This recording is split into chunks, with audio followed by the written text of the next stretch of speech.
At the very top of the form, you will see a spot for HMIS ID and survey number. Please do not write at the top of the form. This will be filled out later by ECOH staff. In the next portion, you will either check Escambia or Santa Rosa depending on the county you are surveying in, and then you will fill in the rest of the zip code.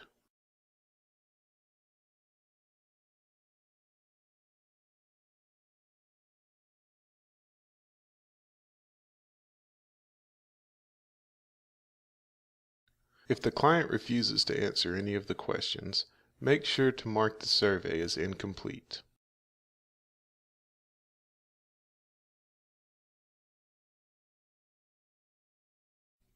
You will need to check the box where you are completing the survey. Remember, the checkbox is to the right of the survey location. For this example, we will check off view count.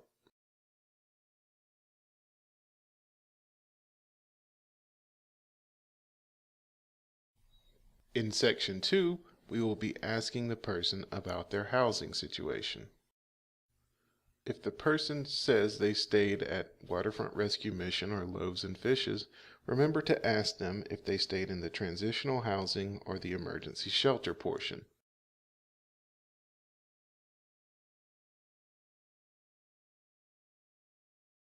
If the person stayed at emergency shelter or transitional housing, make sure to ask them which location and write it on the line below.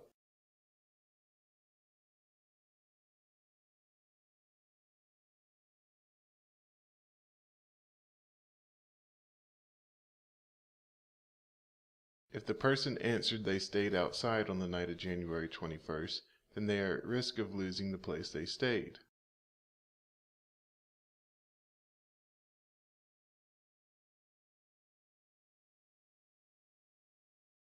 Make sure to ask the person if they will have enough money to get their own place if they are forced to leave the place they stayed on the night of January 21st. If they have no income, they most likely will not have enough money to get their own place to stay.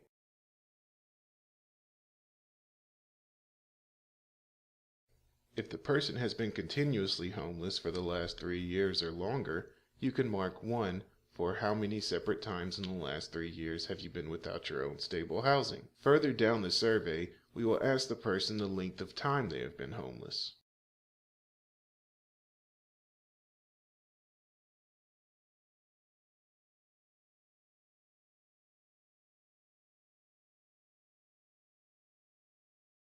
The next section will deal with the demographic information for the person we are surveying.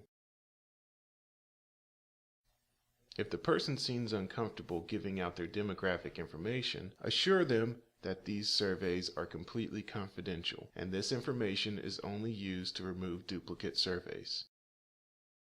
This demographic information is the only way we have to remove duplicates. Without this information, we cannot count this survey in our pit. Do not assume gender or race. Make sure you ask the person every question and mark down the answer they give. Our system is able to recognize 2 races, so if the person identifies as more than 1 race, let them know that you can only record 2 races.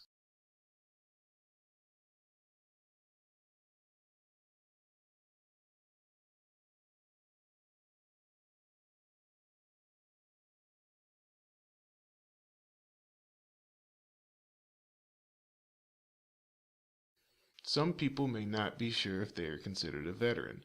Ask if they have a DD-214, receive services from the VA clinic, or receive any other veteran benefits. If they are still not sure, you will have to mark no.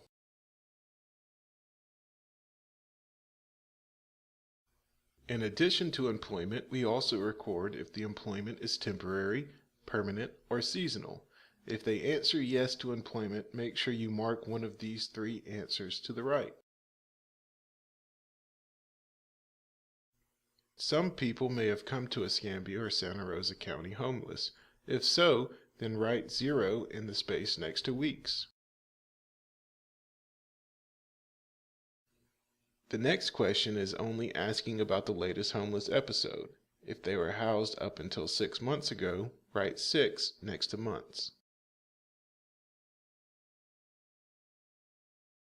For Section 4, we can only record one need. Try to help the person narrow down their most pressing need for this question.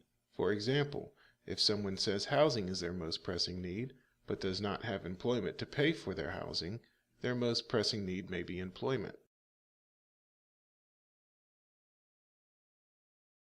Section 5 is for the highest level of education completed. If someone has completed their GED and are currently enrolled for their associate's degree, but have not yet graduated with their associate's degree, we must mark down GED as the answer for this question. The area below Section 5 will be completed by ECOH staff. Please do not write in this section at all. On Section 6, permanent housing refers to permanent supportive housing and not permanent housing without housing subsidies. For Section 7, make sure that only one reason for homelessness is chosen. If you mark two answers for Section 7, we will not be able to count either answer. Section 8 can have multiple answers due to co-occurring disorders. If you need more room to describe a disability, use the comments section at the bottom of the page.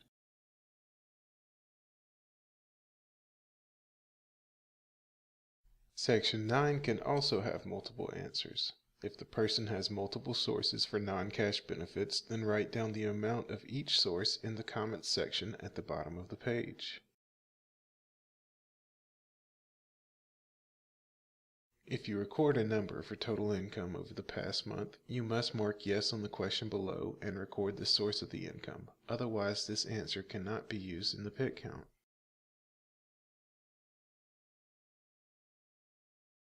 If the person is part of a family household that are homeless, you will check yes for family, even if those family members are not present at the time of the survey.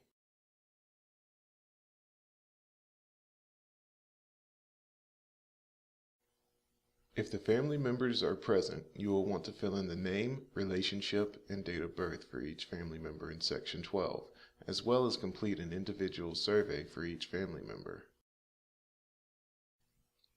If the family members are not present, you will want to fill in the entirety of Section 12, including name, relationship, age, date of birth, gender, veteran status, and any disability for each family member. For Section 13, we are asking for the email address of each person so that we can email them public health announcements and any housing or job opportunities for the homeless. Their email will be kept strictly confidential, and if they ever want to stop receiving emails, they only need to email a reply of opt out in the body of the email.